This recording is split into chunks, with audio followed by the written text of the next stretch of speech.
and people with disabilities. The other challenge is there's a lack of targeted programs that responds to the specific SRH needs of young people with disabilities. This is due to lack of data that guides and support disability programming. There's also a challenge on there's lack of privacy. Young people with disabilities are often denied the right to exercise bodily autonomy, usually by caretakers and service providers. Now, what can be done? The Convention on Rights of Persons with Disabilities has been rectified.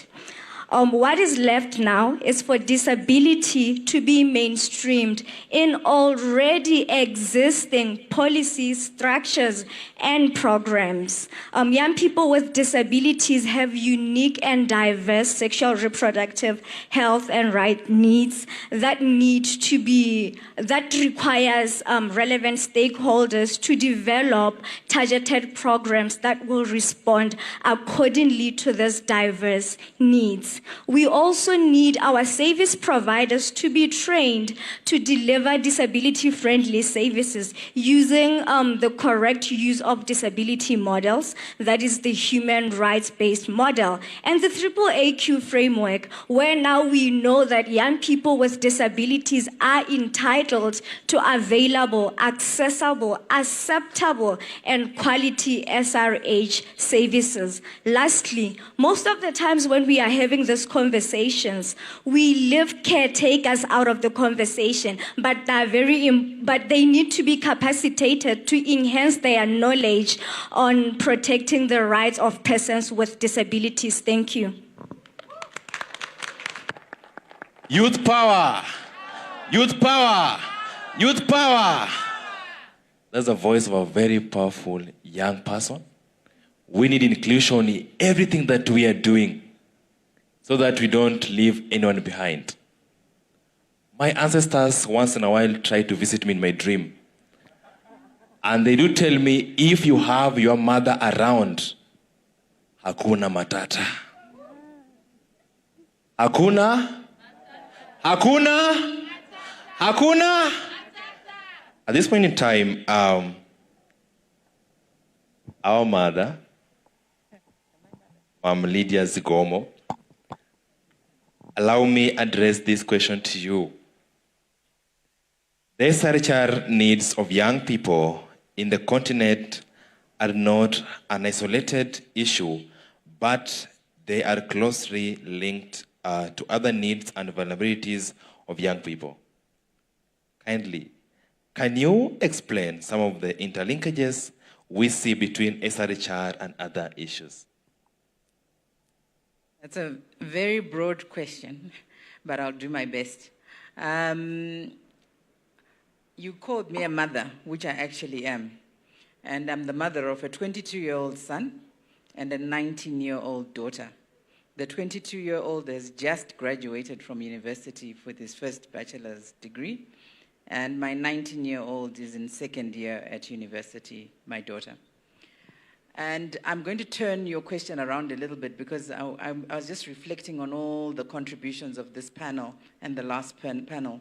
So in answering you, I'm going to also reflect from an African perspective. As an African, I'm Zimbabwean, but I'm also a human rights lawyer, and I'm also the regional director of United Nations Population Fund in East and Southern Africa. But I've also had the privilege of living both in Africa and also in Europe, and also visiting many, many other parts of this amazing world that God created that we may enjoy.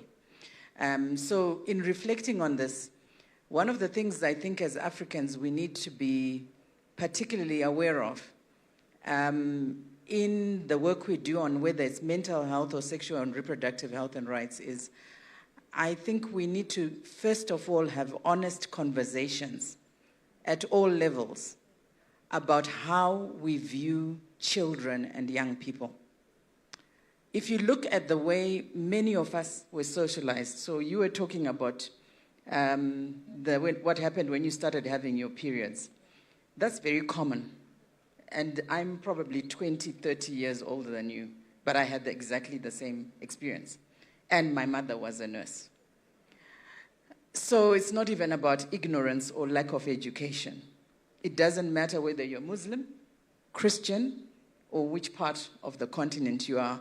There are certain fundamentals that we find exist within our African communities. And one of them is to believe this fiction that young people and children do not need to know anything about sexual and reproductive health or mental health. It's this pervasive view that ignorance is bliss, but ignorance actually kills. And we need to get over that, including our policymakers. Also, the belief that young people and children do not have rights. When we deny them those rights, we put them at the very place where they are most vulnerable to be taken advantage of, but also not to be able to equip themselves with the necessary tools that they need to manage their own lives. And then we blame them, we victimize them for the consequences of that lack of knowledge and ignorance.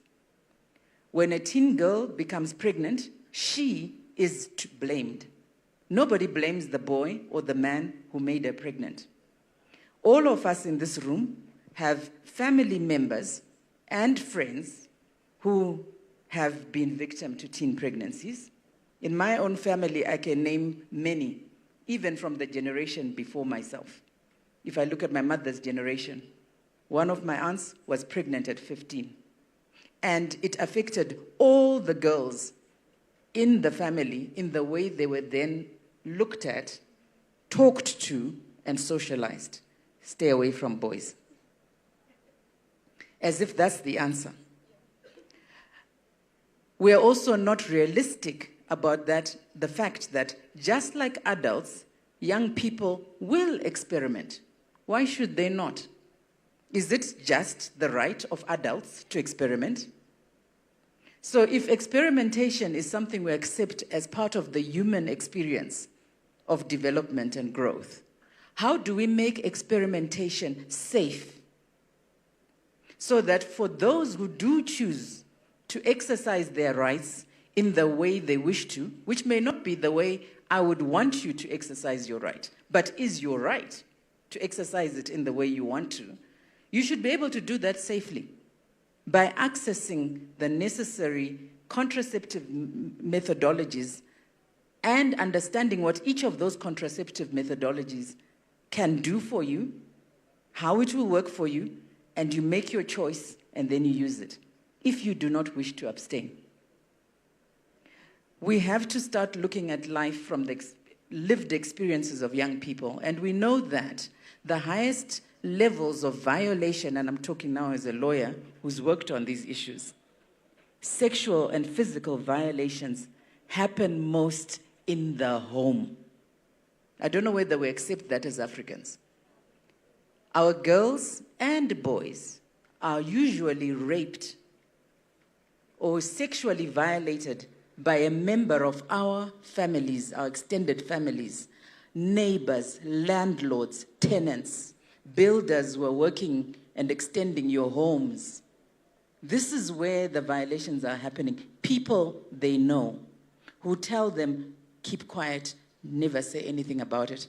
And what happens for many of those, it becomes an issue they take on board, internalize, become depressed about, and actually leads to many mental health problems, apart from just teen pregnancy and possibly STIs and HIV. So if we're fully understanding the nature of the fact that we need to turn around all these issues to begin to look at them from the lived realities of young people and children and program policies, even the way we resource the sectors of education, health, and youth, from that perspective and gender, I think we might find that we have a more inclusive, child and youth-friendly environment that is enabling for young people and children to exercise their rights fully and make decisions and choices about their lives with the appropriate knowledge and availability of services that are appropriate for them. And we may be surprised that our young people and children might actually surprise us by making right decisions for themselves. And I'm speaking as a mother who has used this strategy with my own children, and I don't think I have anything to complain about. Parents must be prepared to have the difficult conversations that they don't like, that their own parents did not have with them, with their children. It cannot be just a conversation of don't. Don't doesn't help anything. Because then that child can't tell you that this is what happened to me. This is what's being done to me. And particularly for young people, and my children actually spend 3 years of their lives here in Kenya. We talk about online bullying as if it's something that happens only in the West.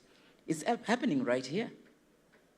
It's happening right here in school groups, online groups, linked to schools, where children also are bullying because they have misinformation other children around issues of their sexual orientation, identity, or their rumors that may be flying about.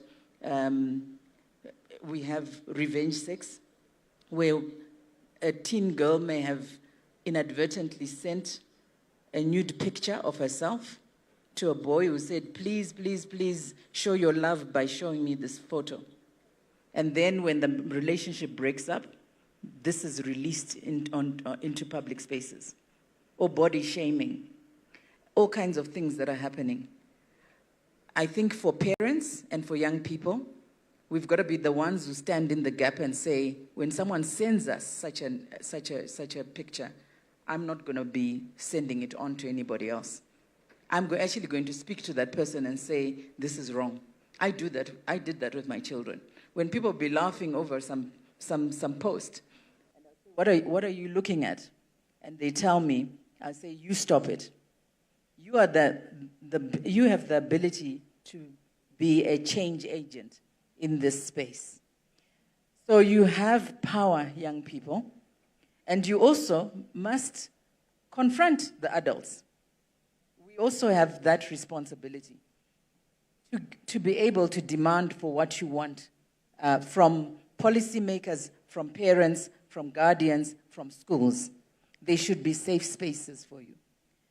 Lastly, I just wanted to say that in much of what we've talked about, we also probably haven't addressed one big elephant in the room.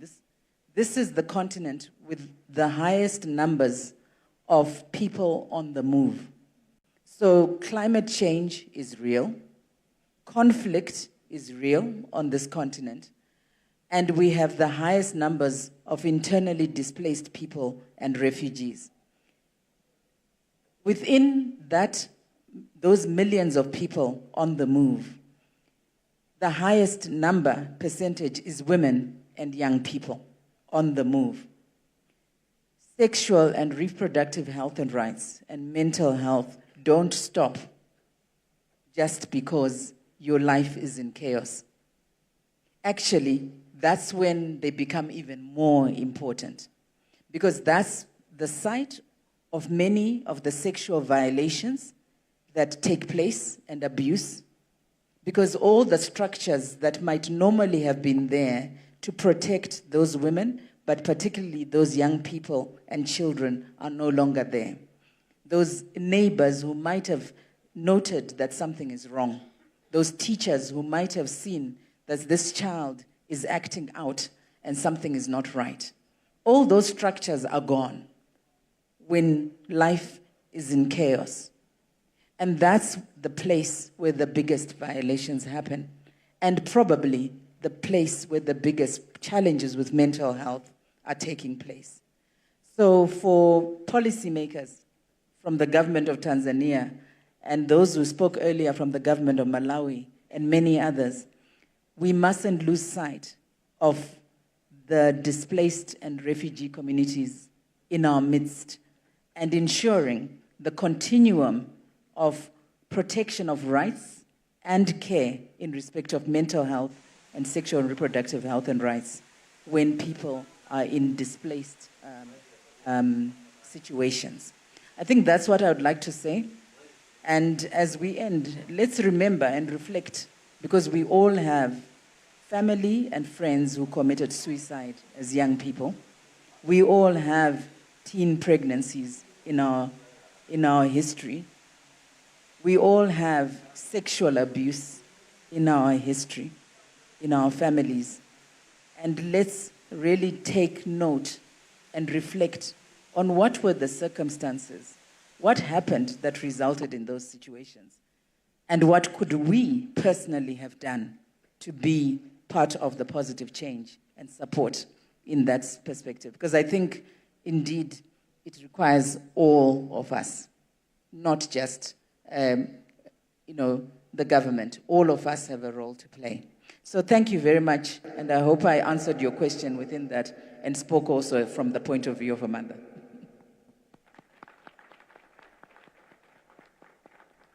Wow.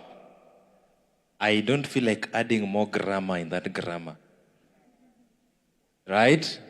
Have we all learned something?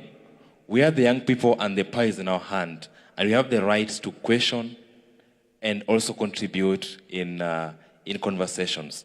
So, I know you have, all of you have questions to ask us.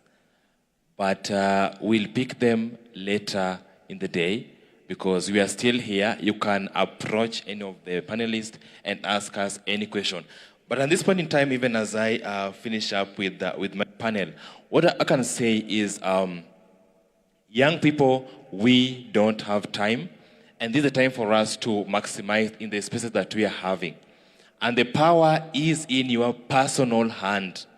And we need to start now, build your network, and tell your story. May God bless you. Allow me welcome back the MC. Thank you.